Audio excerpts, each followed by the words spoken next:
Наверняка многие телезрители помнят серию фильмов под названием «Ночь в музее». Так вот, друзья, а у нас сегодня будет день в музее. Всем привет! Программа испытана на себе. И сегодня мы проведем день в музее и попробуем на себя примерить все то, что скрывается зачастую за кадром простого работника-экскурсовода, чем живет музей. Но, собственно говоря, еще почему музей?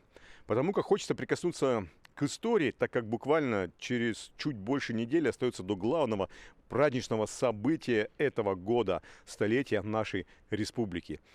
Чем не повод? Честно говоря, еще не знаю, что там предстоит мне, какое испытание, но идем в музей. Так, вот. Официально. Угу. Такой вот уютный. Оба-на. Здрасте. Мы уже снимаем, маски одеваем. Есть у вас момент работы? Работник вам на день не нужен? Здрасте. Так, мне сказали, ждут. Так вот, более подробно, я думаю, в этом выпуске мы с вами ознакомимся с музеем и с работой. Ну, а начнем мы с вашего знакомства. Я уже давно знаком с этим человеком. Это старший научный сотрудник Татьяна Умаровна. Здравствуйте. Здравствуйте, Сергей. Так, рада вас. принимаете, мне нужно дневного работника на один день. Обязательно, даже можем на 1 час.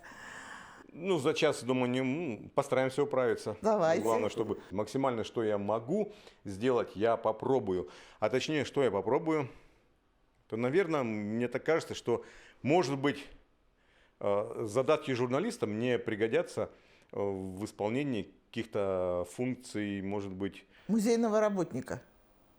У меня научной степени не хватит. Да, Ну, не обязательно, ученая степень не обязательно. Может быть, какого-то экскурсовода, максимум, что я потяну. Вполне. Я думаю, что ваши знания вполне помогут вам справиться с этой должностью. Я-то понимаю, что здесь очень огромное закулисье. Конечно. Мы-то все воспринимаем музей, это, ну, прежде всего, лицом музея, это человек с указкой, который ходит по экспонатам, выставкам, да, все показывает, все рассказывает. И чем интереснее рассказ, да, чем как бы престижнее, да, Конечно. или массовее, Тем больше да. интереса у посетителей. Ну, а что скрыто? На самом деле, вот в нашем музее есть такая профессия экскурсовод? Или все-таки это по совместительству? Да, это можно сказать не по совместительству, это все входит в обязанности старшего научного сотрудника. Поскольку коллектив у нас маленький, если брать на сегодняшний день, всего 4 старших научных сотрудника.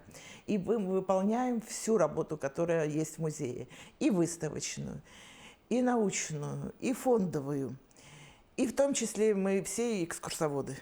Проводим экскурсии, ставим выставки. И, в общем-то, вся работа эта вот лежит на 4 сотрудниках.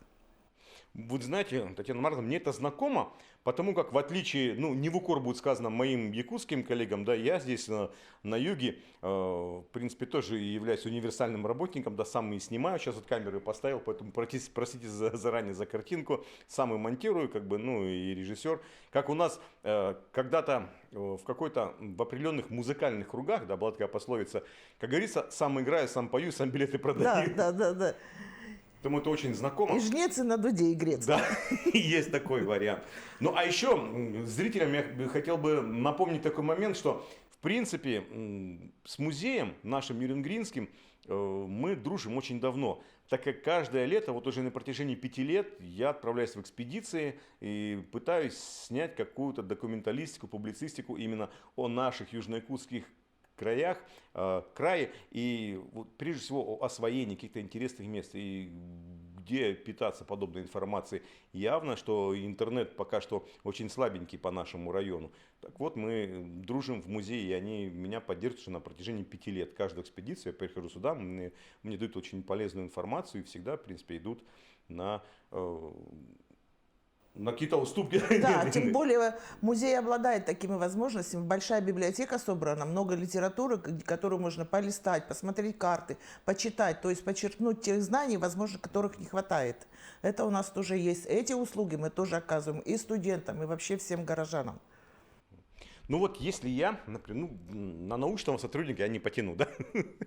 Но если вот я бы, скажем, примерил бы на себя, испытанно на себе, это стать экскурсоводом, да? Вот ваш совет с чего начать?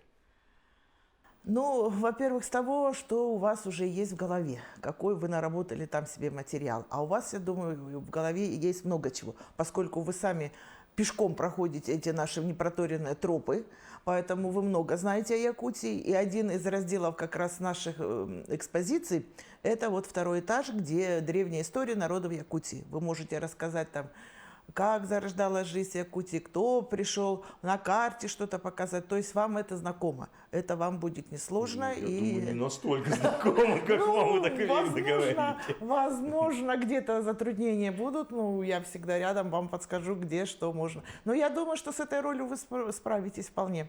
Ну, что, тогда будем пробовать? Давайте попробуем. Давайте. Ну, пойдемте, друзья. И по ходу мы будем знакомить вас с историей именно освоения Южной Якутии. Еще раз повторюсь, как говорил в начале, это тем более символично, так как выпуск наш выходит буквально за чуть больше неделю до нашего знакового праздничного события, это столетие нашей республики. Так, ну вот это вот тот самый второй этаж, где вы якобы думаете, что я с ним справлюсь, да? Я думаю, что да.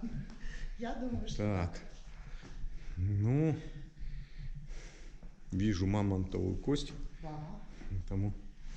Нет. Вот это я точно знаю. Вот. Это... Писаницы.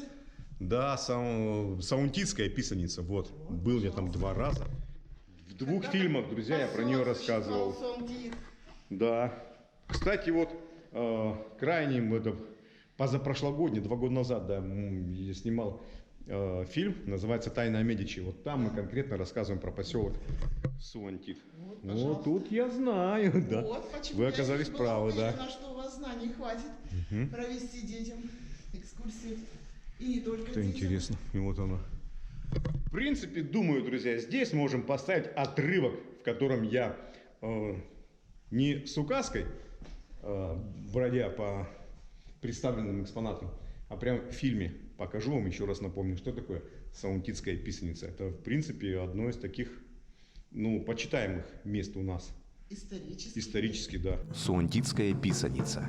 Скала, как большой сфинкс или крепостная башня, высоко поднимается над левым берегом Алдана, как бы охраняя покой протекающей реки. Это место почиталось древними народами, населяющими Якутию с 4-го тысячелетия до нашей эры.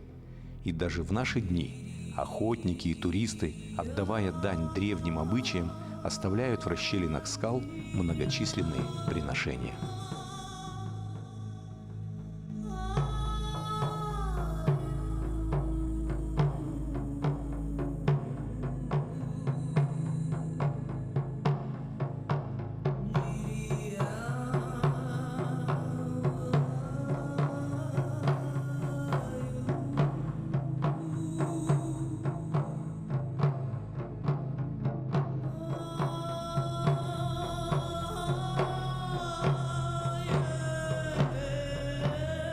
С обратной стороны скалы, в небольшом гроте, имеются наскальные рисунки, нанесенные красной охрой.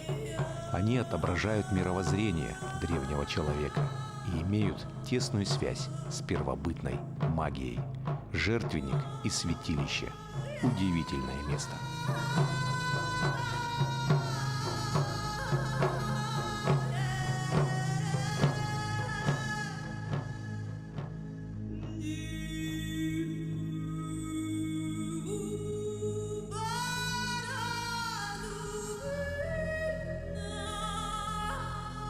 Два года назад, во время съемок фильма «Шепот Алдана», мы уже посещали поселок Суантит, вернее, то, что от него осталось. И вот после публикации фильма зрители в комментариях просили рассказать об этом месте более подробно. Спустя 2 года мы снова здесь и готовы поведать вам историю поселка Суантит. Выписка из приказа номер 31 от 12 марта 1942 года по Государственному союзному тресту номер 13, город Алдан. В связи с подтверждением перспективности Центрально-Алданского района на пьезооптическое сырье преобразовать Немгерканскую экспедицию с 12 марта до 1942 года в Алданскую промышленно-разведочную и начать строительство базы экспедиции на ключе Суантит. 2 апреля 1942 года караван из 11 человек и 12 оленей отправился к месту работы. Отряд возглавил геолог Пашков Сергей Михайлович, а 6 апреля того же года была начата разбивка строительной площадки. Вскоре на подмогу был отправлен второй отряд в составе горнорабочих, геологов и снаряжения.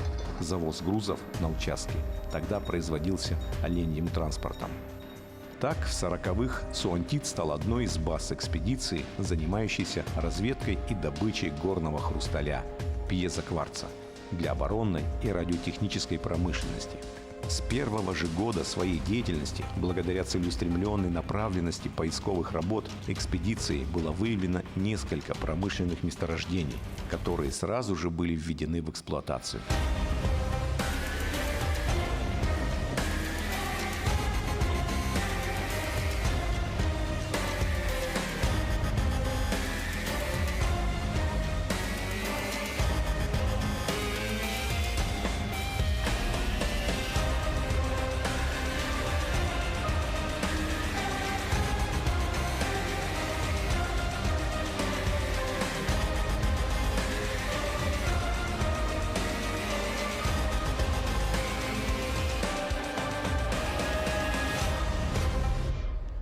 От былого величия и промышленного размаха некогда могучего государства СССР остались вот такие напоминания.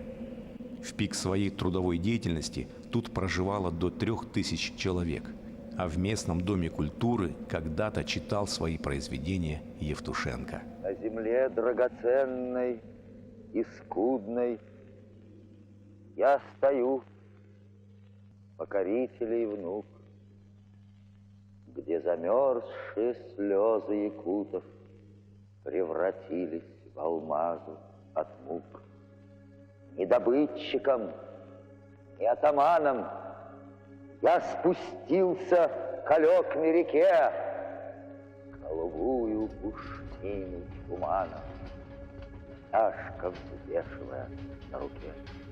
Я думаю, вот, к бивням, останкам мамонта и тех животных, которые были когда-то, какая-то эра, палеолит, нет? Это ледниковый период. Это ледниковый период, когда появляется древний человек, Homo sapiens, человек разумных, и животные, которые живут рядом с ним, мамонты, шерстистые носороги, бизоны, пещерный медведь и другие животные. То есть, когда вот это все происходило, когда появление Homo sapiens, это все происходило на территории нашей республики? В том числе. Вот так вот, друзья. Да. Ну, пойдемте следующее. Так, я, честно, впитываю в себя пока что навыки экскурсовода. Да. Ну вот, многие, кто следит за моим творчеством, догадаются, что вот уж в этой теме я должен как сыр в масле. Да? Все, что касается ивенкийского быта. Но нет, друзья, потому что это мы рассматриваем период, не знаю, это еще, наверное, дореволюционный, да, это когда еще было. Потому что сейчас, может быть, к сожалению, хотя я, в принципе, очень много и просил знакомых ивенков, говорю, давайте хоть на одном стойбище поставим настоящий чум из шкуры, прям сделаем прям настоящий венкийский быт, коль уж мы говорим о сохранении традиционного быта коренных малочисленных народов и тем более на сохранение языка. И вот хочется как бы, и, в принципе, еще с точки зрения драматургии снять фильм именно вот не в палатке ивенкийской, с печкой ивенкийской, да, в таком плане.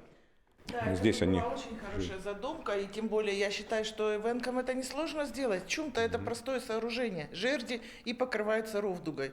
Ну вот у нас в музее это, пожалуйста, можно сказать, в оригинале сделано жилище эвенков, практически в натуральную величину, и зависело, конечно, его размеры зависели от того, сколько человек в таком чуме будет проживать.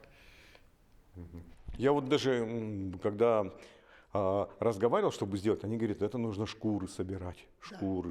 Говорит, все дело в шкур. Поставить его, говорит, несложно, но шкуры оленей нужно выделать. А потом сделать ровдугу, очень мягкую, гибкую, хорошую ровдугу, чтобы можно было покрыть весь чум.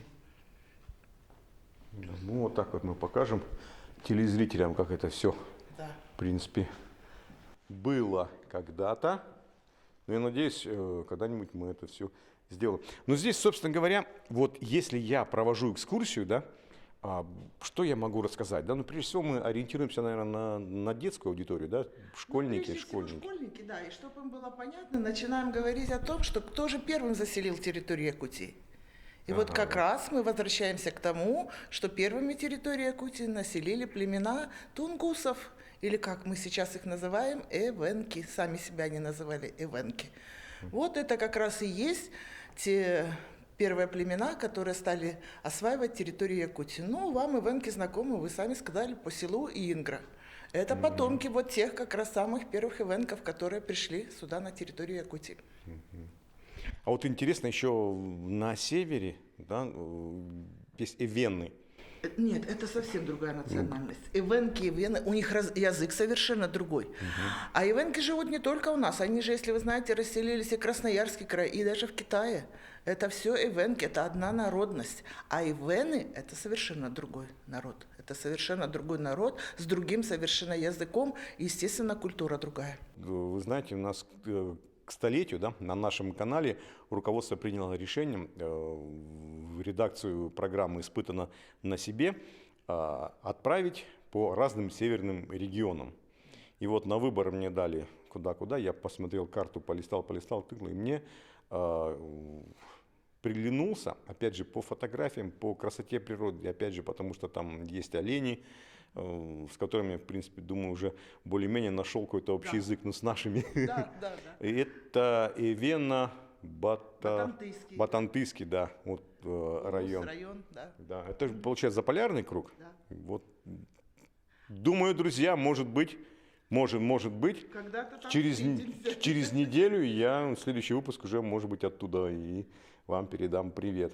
И тогда мы более подробно разберем, в принципе, даже наглядно покажем отличие бытовое, да, и оленеводческое эвенков от эвенов. Мне самому очень интересно будет.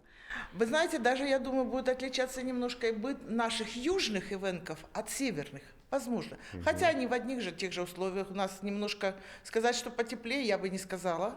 Ну, а так, в принципе, оленеводческие люди, поэтому занимаются одним и тем же делом. Вот, кстати, в тему, буквально вот на днях сделал сюжет, новостный сюжет, да, о том, как у нас к эвенкам по программе, которую они, арктическая программа, которую они сейчас только внедряют, завезли 24 оленя именно оттуда, с севера, Усиянский район. Вот, и они же там с тундры. И вот они сейчас пытаются их адаптировать. 24 оленя привезли, ну, молодых, и вот они сейчас там... То есть омолодить кров хотят, чтобы немножко были поздоровее. И вот они столкнулись с такой проблемой, что те, оказывается, у них, ну, отличие оленей, прежде всего, что мне запомнилось, как бы со слов самих оленеводов, это то, что они дикие, они не приучены к загону, они не приучены к человеку. Они говорят, сейчас, говорит, это очень проблематично, говорит, сейчас их просто хотя бы прикормить, приручить. И плюс, ну, чтобы они с голода не умерли. Там в тундре, видимо, еще и подножный корм немножко отличается от нашего, потому что все-таки тайга. Вы знаете, однажды у меня была группа из Китая, на экскурсию пришли. И когда я сказала, что одна из версий прихода якутских племен на территорию Якутии именно с Китая, они были удивлены, но и в то же время обрадованы. Значит, оказывается, это они чуть ли не прародины наших якутских племен. Но дело в том, что это еще нужно устанавливать, точно так же, как и дату прихода. Одни историки считают, что якутские племена пришли в IX веке, а другие склонны считать в XII. Но сходятся хотя бы во мнении, что с прибайкальских и забайкальских степей. Но я уже озвучила, что даже вот версия есть, что с Китая. Все это еще требует научного подтверждения. Так что еще и нюансов различных и таких белых пятен можно найти еще очень и очень много. Но доказано, что первыми все-таки территорию освоили племена эвенков. Причем они настолько плотно здесь стали осваивать, что некоторые племена достигли практически Ледовитого океана. Так расселялись они у нас.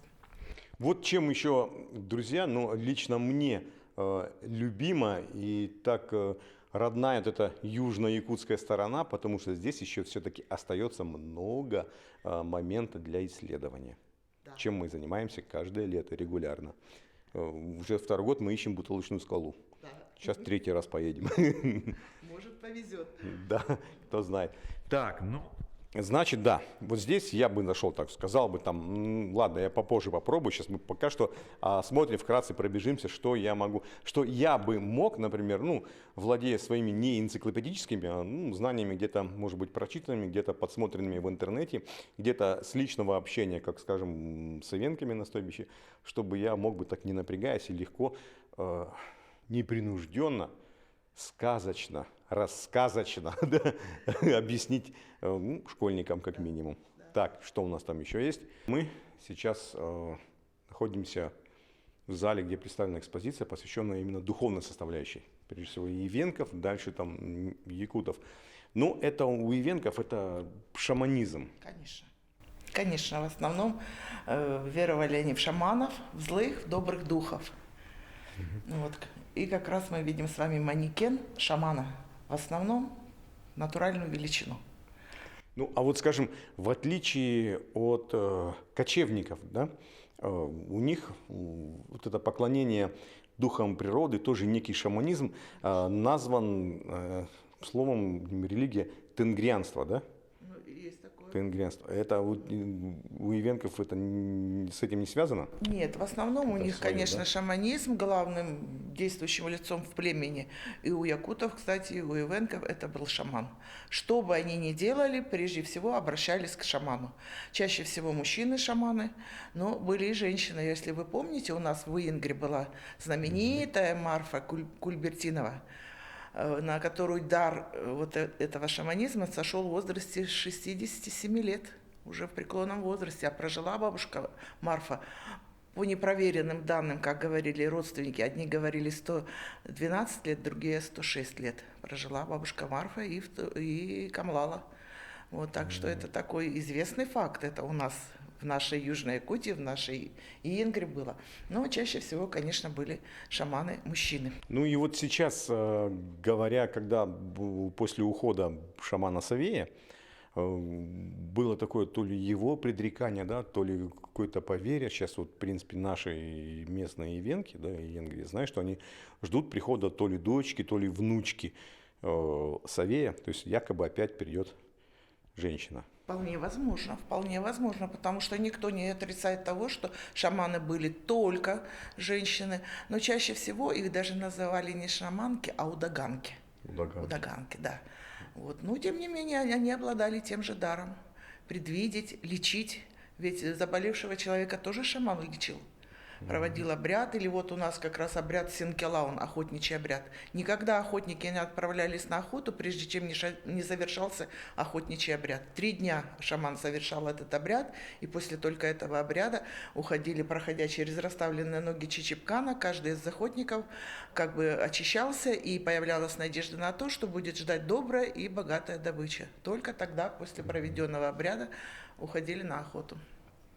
Ну вот здесь вот даже вот смотрим на костюм, есть какое-то сходство да, с североамериканскими индейцами, что ли. Я когда первый раз увидел, думаю, что такое индейцы. Правильно вы говорите, потому что костюм настолько богато украшен. Если бы была возможность показать вам обратную сторону, потому что предполагалось, что у нас еще будет вращаться этот подиум, и там украшено очень богато металлическими украшениями. Вот как в витрине у нас металлические украшения, каждое из таких украшений еще несет свою смысловую нагрузку. Не просто для красоты. Каждого из этих подвесочек, из различных украшений, это все помогало шамане в его камлании. Вот. И, конечно, обязательные атрибуты: колотушка деревянная и бубен, которыми пользовался обязательно шаман.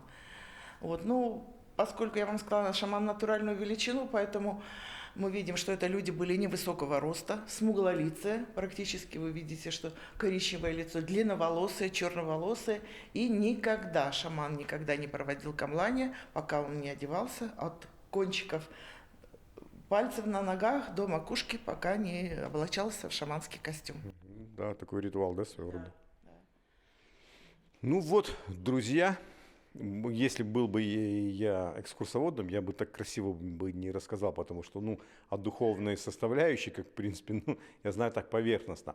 Но начнем, если бы я был экскурсоводом, я как минимум начал бы от первых людей, заселивших эту территорию нашу, это Савенков, с их быта. Потом, конечно же, мы перешли бы вот в этот зал, где рассказали бы о духовной составляющей. Я бы сказал, что знаю про шаманов. Ну, а дальше, коль уж мы живем с вами в республике, которая вот на днях исполнится 100 лет, давайте перейдем уже к духовной составляющей именно якутского народа. Несмотря на то, что родился я еще в 70-х годах, в поселке Нюрба, к сожалению, вот о традиционном якутском быте я вот абсолютно ничего не знаю, хотя очень хочется узнать, и надеюсь, сейчас Татьяна Маровна мне в этом подскажет, да? Вот я только знаю, что печка называется камелек, да? Ну вот, а вы говорите, ничего не знаю. Конечно, знаете. Тем более в Нюрбе родились, вы в этом всем выросли. Вы не знаете балаган? И балаган, знаю. Ну, только так вот поверьте, потому что в 6 лет я уже уехал сюда. И все, меня в 78 году перевезли здесь сюда. Уже, конечно, такой экзотики не увидишь. У нас строительство разворачивалось здесь у нас большое. Ну, а мы вот сейчас как раз стоим на фоне зимнего жилища якутов балаган. Балаган. Да, вот это балаган, ну, в разрезе, чтобы было удобно, детям понятно, чтобы показать. Печку вы назвали камелек, да? Действительно, она первоначально, когда балаганы стали строиться, она занимала чуть ли не большую часть всего жилища, стояла посередине, была массивна, но тем не менее, это уже не как в чуме дым вокруг был и выходил через трубу наружу. Здесь уже мы с вами, вернее, от костра выходил в отверстие внутри, а здесь уже дым выходил через трубу. Но иногда земли на балаган насыпали столько много, что оно представляло собой не жилище, а землянку больше напоминало. А земля насыпалась для того, чтобы зимой не замерзнуть. Теплее было, да? Да. Всегда провожу дети, когда приходят, стараюсь проводить эксперимент такой. Дети показывают, что это такое, на ваш взгляд. Ну, мало кто отвечает, что это не что иное, как детские игрушки.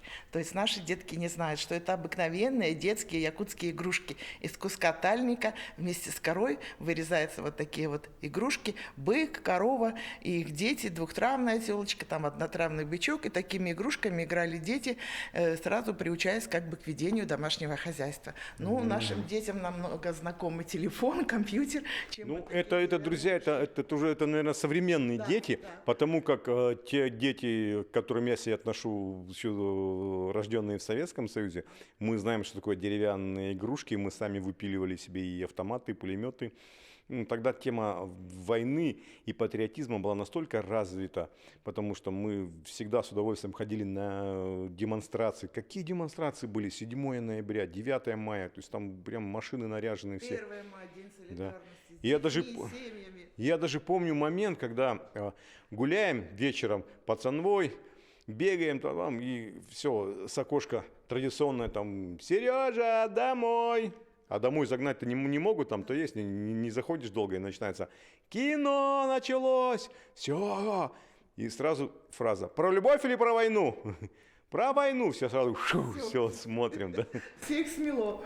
Но, тем не менее, вы знаете, дети, как бы они там сидели, наши дети в телефоне, возле компьютера, тем не менее, приходят, глаза расширяются, увидят то, что никогда не видели.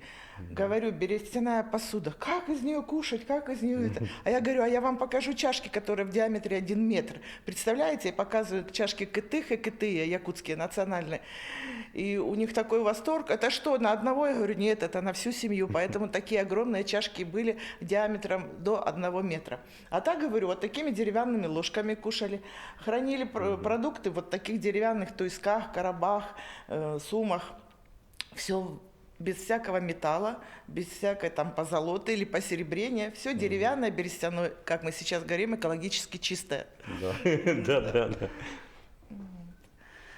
Ну, это все, что касается зимнего жилища. Потом же дети спрашивают, а куда же они летом перебирались жить? Ну, показываю, вот фрагмент летнего жилища у...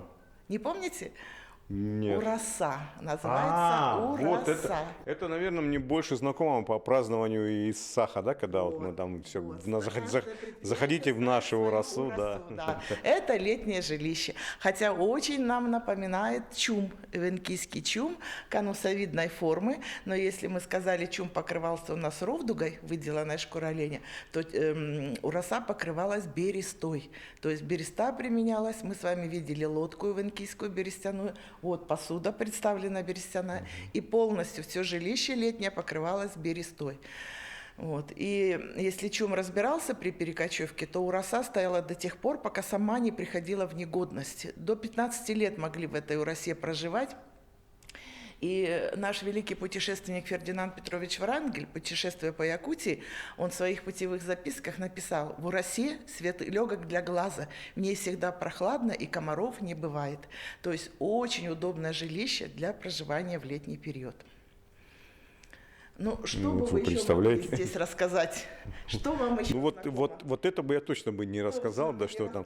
Единственное, что я могу добавить, это про бересту. Уже на опыте, да, сколько мы, сколько в тайге, это вообще это наилучший материал, посредством которого можно разжечь костер даже с сырыми дровами. Сырыми дровами.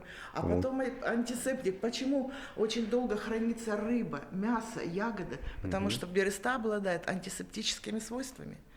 Вот, поэтому очень-очень даже... Ну, вот еще интересно, у нас как бы здесь вот именно в районе Ниренгринском березы не так много, да, очень мало.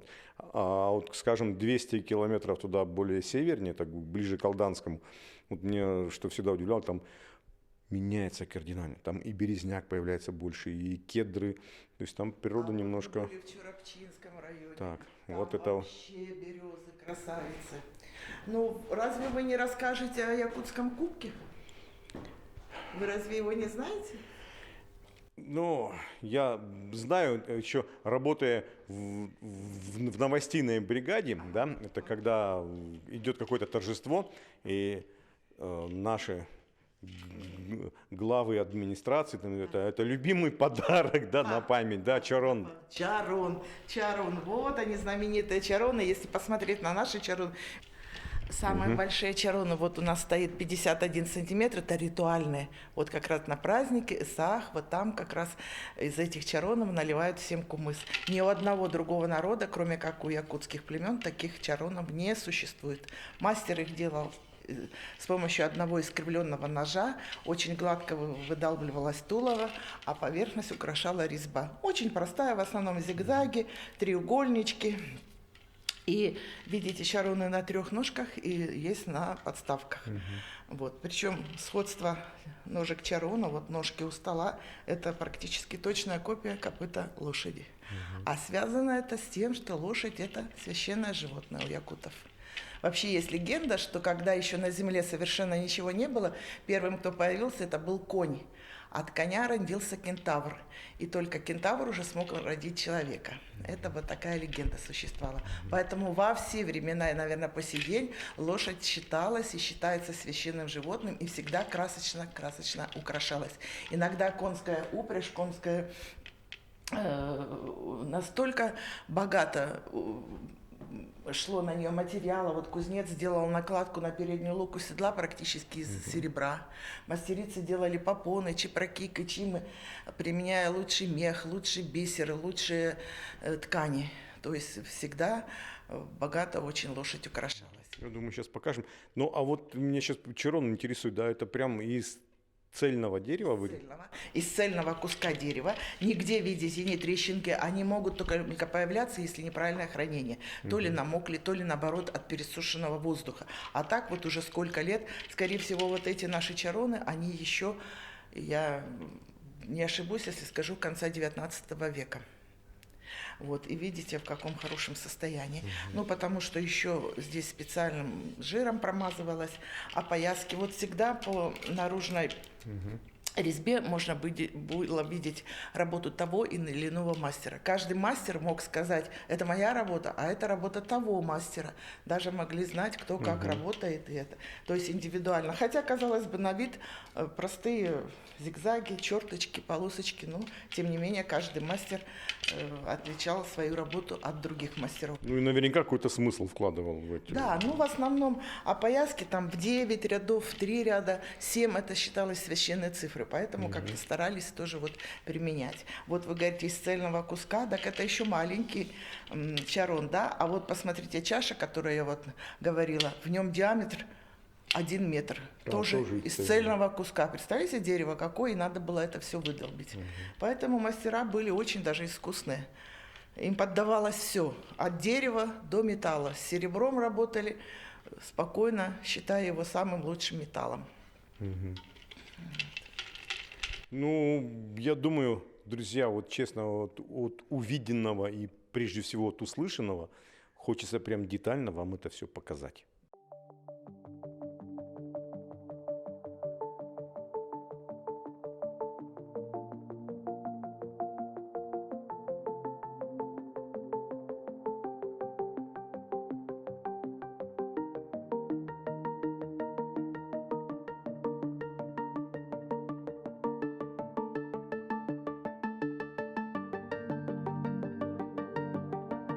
Это уже приход Российской империи, наверное, да? Да, это освоение русским казачеством территории Якутии.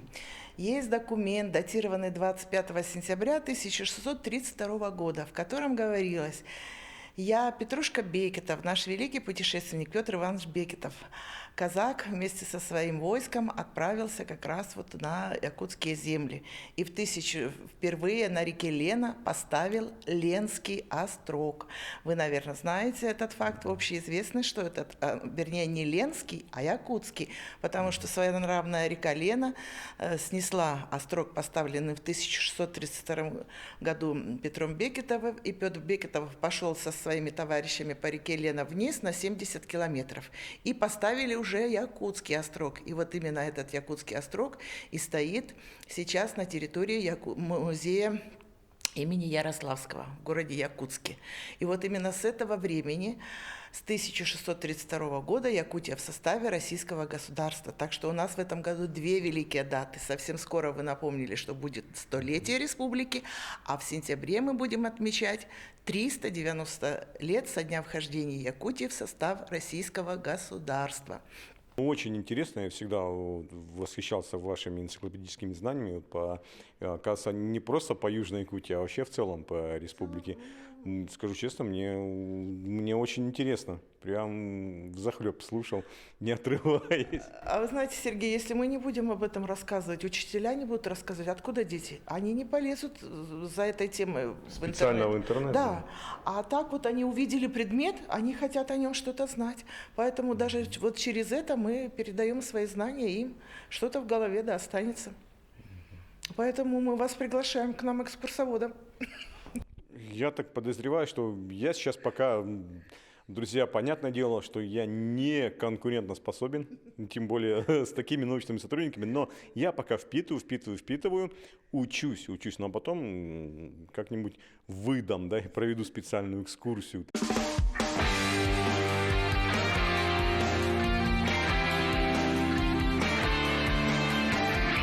Испытано на себе.